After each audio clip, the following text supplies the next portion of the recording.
Before this video starts, I'd just like to make an announcement. I have the Liberal Tears mug for $14.99 on my website. It is the first link in the description if you want to go pick one up. Don't worry if it breaks when it comes to your house. I'll send you another one for free out of my pocket. I don't care. I want you to get your Liberal Tear mug.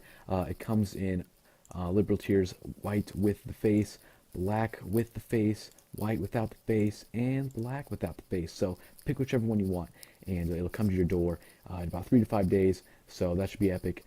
First link in the description. Thank you. Let's go on with the video. Border Security Subcommittee, the gentleman from South Carolina, Mr. Gowdy. Thank you, Mr. Chairman. Mr. Mayor, I want to make sure I understand you correctly and fully. Can you support a path to legal status that does not end in citizenship? No, I support a pathway to citizenship. I believe that's a so there's no form of legal status that you would support short of full-fledged citizenship. I just don't believe that's in the nation's best interest. So the answer is no. I believe that a pathway to full citizenship is what the Congress ought to enact. Okay. So sure. And I think you earlier referenced that as a compromise, and I'm curious, a compromise between what? Because I don't hear anyone advocating for full-fledged citizenship without background checks, or full-fledged citizenship without back taxes, or full-fledged citizenship without fines. So it's a compromise between what? Well, I think you would agree with me, Mr. Chairman, that this point that you're at right now, that you're talking about, these, the fact that they would have to pay a fine, that they would go back to the end of the line, that they would have to learn English, that has been worked up as a compromise between senators from different parties and perhaps House members. But my question to you is, that represents a compromise between what? Because I don't know anyone who's advocating against that. So you represent that as being a compromise. A compromise strikes me as a balance between two competing principles.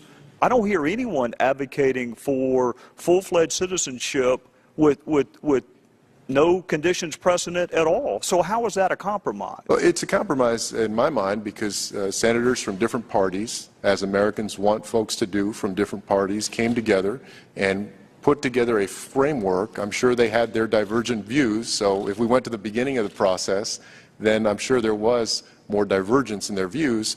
What was put on the table, including the planks that you just stated, represents a compromise position. What about those who are currently here who do not desire citizenship? Would it be forced upon them, or could they opt out? Well, I believe that throughout our history, it has been left up to the individual. So you don't have. I don't think anybody's talking about forcing folks to become. So you do not, because the polls I've seen, there's a large percentage that just want to work legally. They don't desire to be full-fledged citizens, so you would not force that upon them. What I hear are an enormous number of people who want to be full American citizens. They're patriotic people. They want to serve in the military. They want to be productive for the country. They want to be full-fledged citizens, and I believe that that's in the best interest of the nation. I don't believe that we should. I guess the alternative would be, should we bar folks from becoming citizens? And there is not a legal status short of citizenship that you could accept under any compromise, because the compromise you made reference to is a Senate compromise. There's no compromise short of full-fledged citizenship that you could endorse. Well, of course, at the end of the day, this is in your hands as But I'm asking you. I know, and I believe that the compromise that's been worked out by the senators and that may be worked on by the House members, that represents a great compromise, and that Americans can support that. What are some of the elements of the background check that you would be most interested in? Because the word background check means different things to different people. I assume it's more than just an NCIC check to see whether or not someone suffered a felony conviction.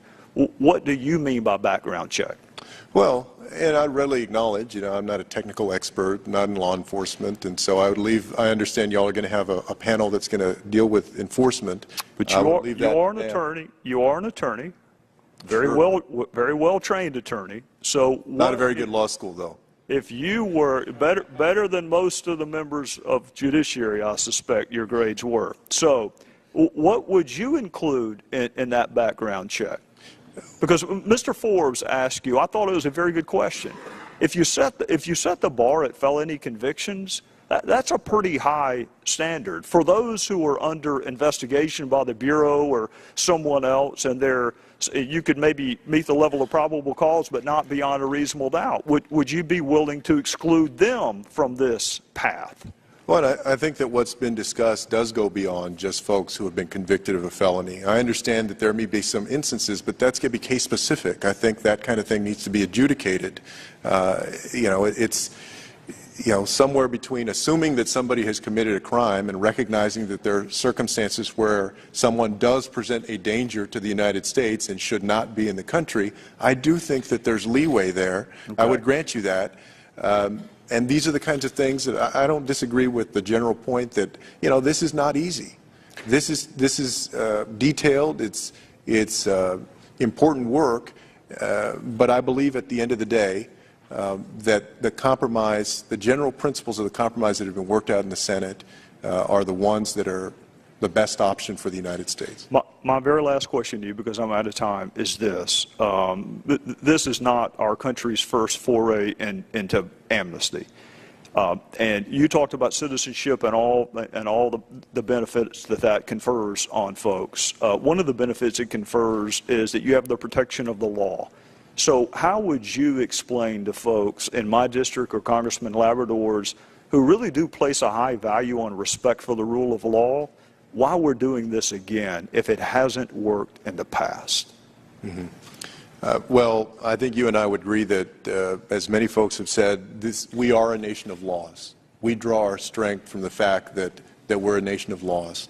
At the same time, we're also a nation of immigrants, and we've progressed as a nation because we're pragmatic, and we understand that these 11 million folks who are here, that this has to be addressed. It's in our national security interest. It's in our national economic interest.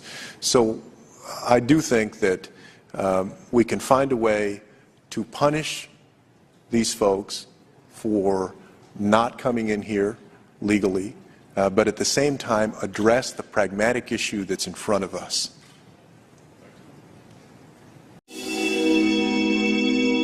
We'll now recognize the gentleman from Georgia, Mr. Carter, for 5 minutes.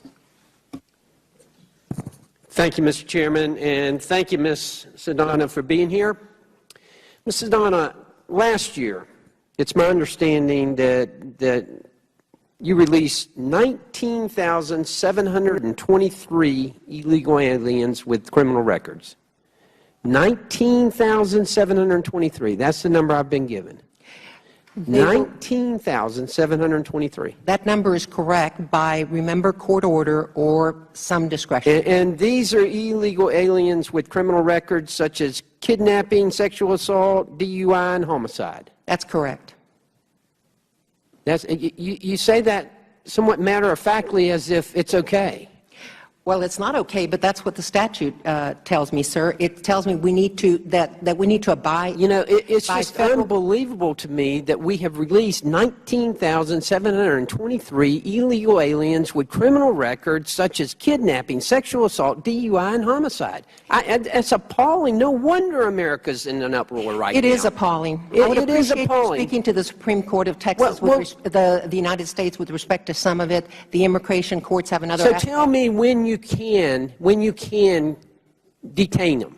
What's a priority one? Explain to me what a priority one is, very succinctly, very quickly. At threats generally to national security and so kidnapping, sexual assault, DUI, and homicide are not priority one. Yes, they are in that priority if they're convicted. If they're convicted. Yes. Now you got me confused here. We established the fact that you've released 19,723 illegal aliens with criminal records, including those with kidnapping, sexual assault, DUI, and homicide, and you're telling me you shouldn't have released them? No, I'm telling you, you just asked about priority one. There's another priority they might be included in. And let me just remind you, there's another priority, so there's more than just priority one? Priorities. There are two priorities. And the second priority includes kidnapping, sexual assault, DUI, and homicide. Well, the first could also. The first could because it is persons convicted of crimes. We don't, in the United States, we don't assume somebody is going to be convicted until they've actually been tried. I'm just saying a simple matter of fact. I think that's fairly So obvious. you just go ahead and release them. And I should remind you that you all determined So you please answer my question. So you'd go ahead and release them. if we've been ordered by a court or if we've exercised a discretion in looking at the entire case. So we may why make are that you decision. releasing them instead of deporting them? Because of all the strictures in this statute, sir. I am not going to go outside the law in what I do. I cannot deport somebody without a final order of removal who's had the entire framework, been allowed to follow the entire framework you have provided, including appeals and consideration by the courts with respect to their claims of asylum or torture or whatever it is. So you're just releasing them right here in America, not deporting them at all. They're staying here, and then we've had numerous examples of where they've gone and committed these crimes again? Don't you find that to be somewhat appalling? That's horrible. I wish we were. I wish there were no crime committed by anyone. Well, let me ask you something else. Let me ask you, since fiscal year 2012, the annual budget has increased more than $680 million. Is that correct? That's the figures I've been given. Since 2012, your budget has increased more than $680 million. ISIS? Yes. But at the same time, the number of aliens removed has decreased by 174,000. 174,000. Can you tell me what the reason for that is? Because we can only remove those people that have final order of removal and the appropriate travel document. Well, if we cut your budget, would you stop releasing them? Because we're giving you money and you're releasing them. Sir, you know, you're misrepresenting the facts when you say you I'm release not them. misrepresenting the fact that we have increased your budget over $680 million and you have decreased the number of people that you've deported by 174,000. Let's make it clear that these releases, only 7,000 plus, have been entirely discretionary. But it's not willy-nilly. It's made on the case-by-case analysis of the record that we have in front of us and on flight risk analysis. Let me ask you this. DHS leadership took $113 million that Congress appropriated to ICE detention and reprogrammed it for use by Secret Service and FEMA. Why was that? Are you familiar with that? That is a secretarial level decision. Oh, a secretarial level decision. Well, it's the Department of Homeland Security, sir. Okay. Okay. So that you wouldn't have been involved in that and you wouldn't have known about that? In the decision? Or even in the process? Am I informed about it? I'm informed about the process, but the decision is a secretary. So we're giving you money, and here we are releasing less than 174,000. You know, I'm just appalled by this. This does not make any sense at all what we're doing. No wonder America's upset. But they should be upset. The gentleman. Mr. Chairman, I apologize, and I appreciate this, but Ms. Noya, we got to do something.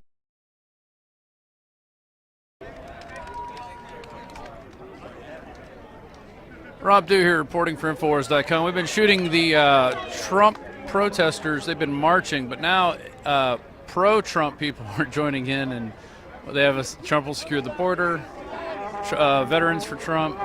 So it's interesting how I guess they're trying to co-opt the march that's going on. You can see these are the Trump people going in to the event that's about to take place, and then these guys started marching about 20 minutes ago. So a lot of these kids are young, high school. Talk to some high school kids, talk to some college kids, and then there's some older adults, some like so Trump's a racist seems to be the main thing they keep preaching. It's interesting, these guys are carrying a come and take it flag, and they're the anybody but Trump party. And I asked them about the Second Amendment, and they're like, this flag can mean a lot of things. Well, it actually literally means they put that up to the Mexican soldiers and said, come take their cannon. so it just shows how little history these guys know. And now the Black Lives Matter chants have started.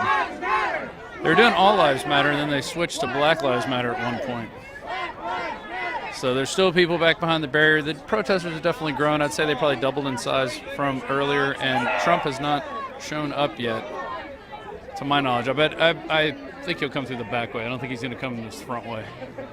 So anyway, everybody's getting access to the porta potties, though. So you can still see the protesters by the sign. They hate the billionaires, don't know about Soros. Here they come.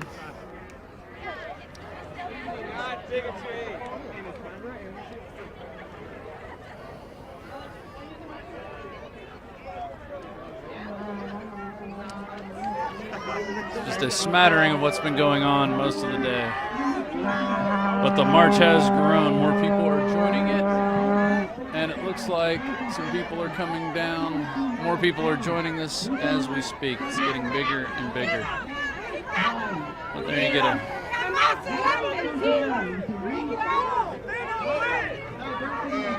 So that's just a quick clip of what's coming up tonight. And here we go. You would be an excellent pilot with the way you handle that airplane.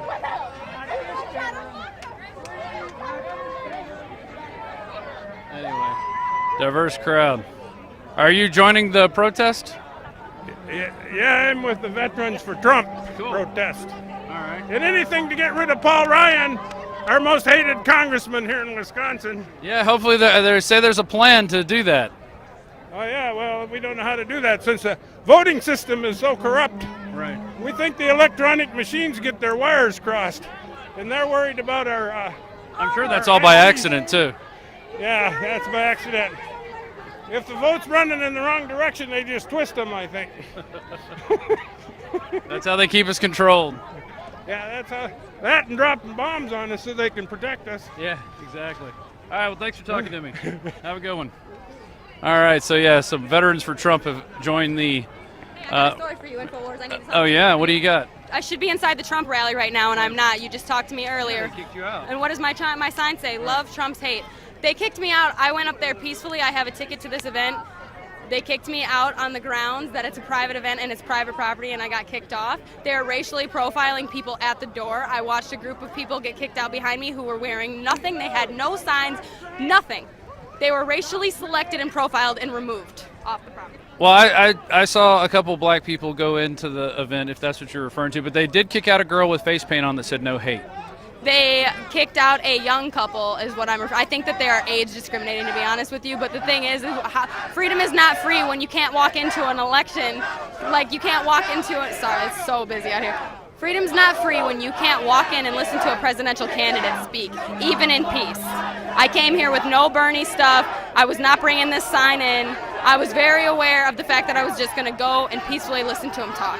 They removed me from the property and laughed in my face, and are handpicking whoever gets to go inside. How free is our country when you can't even listen to a candidate speak? I just need to know that. Well, I think what's going on is there have been so many events disrupted that they're preemptively selecting people who they think are going to cause trouble. And I'm not saying you're going to cause trouble. That's true, but because people blame Trump for when violence happens at his events. They say it's Trump's fault. But Trump didn't tell people to show up and start stuff at his events. Right, but those people that showed up that quote-unquote started stuff were not doing anything either. They were standing there in peace, and then the Trump's people agitated them, right? That's what happened. So, I mean, I just need to stress, this cannot be considered an event that's actually being run on a level of fairness or equality, which is the whole reason I was here today, was to see that, was to challenge that, was to question that. And the fact that I couldn't even get into the rally and I'm not even doing anything wrong speaks volumes. Just speaks volumes. I think that people need to know that the rights are being stripped away. I'm about to upload this video, so they're going to know. Thank you very much. All right, have a good one. Thanks, InfoWars. So there you go, kicked out of a private event for, I guess, not following the rules that they set up, which I think is they're right. So anyway, I'm going to cut this off and upload it. But that's just a small smattering of what's been going on today, but the protests have intensified. Rob Dew for Infowars.com and PrisonPlanet.tv.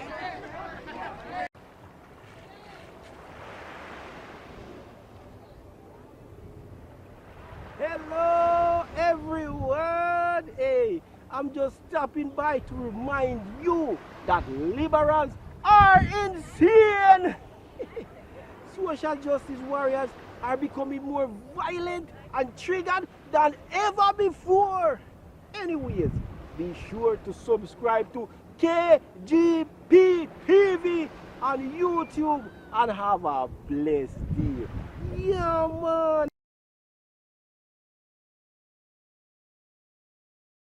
Border Security Subcommittee, the gentleman from South Carolina, Mr. Gowdy. Thank you, Mr. Chairman. Mr. Mayor, I want to make sure I understand you correctly and fully. Can you support a path to legal status that does not end in citizenship?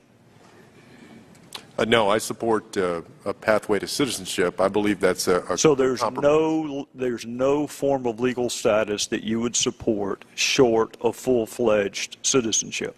I just don't believe that's in the nation's best interest. So the answer is no.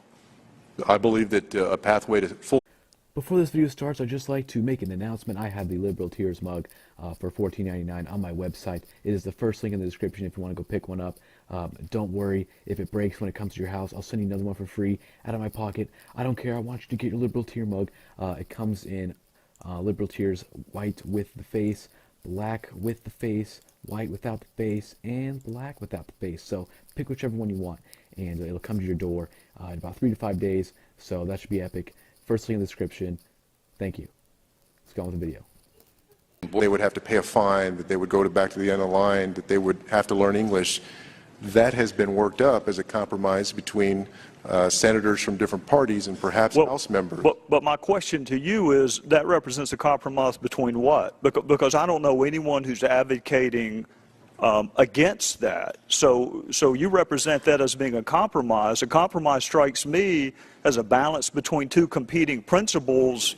I don't hear anyone advocating for full-fledged citizenship with no conditions precedent at all. So how is that a compromise? Well, it's a compromise in my mind because senators from different parties, as Americans want folks to do from different parties, came together and put together a framework. I'm sure they had their divergent views, so if we went to the beginning of the process, then I'm sure there was more divergence in their views. What was put on the table, including the planks that you just stated, represents a compromise position. What about those who are currently here who do not desire citizenship? Would it be forced upon them, or could they opt out? Full citizenship is what the Congress ought to enact. Okay. So sure. And I think you earlier referenced that as a compromise, and I'm curious, a compromise between what? Because I don't hear anyone advocating for full-fledged citizenship without background checks, or full-fledged citizenship without back taxes, or full-fledged citizenship without fines. So it's a compromise between what? Well, I think you would agree with me, Mr. Chairman, that this point that you're at right now, that you're talking about, these, the fact that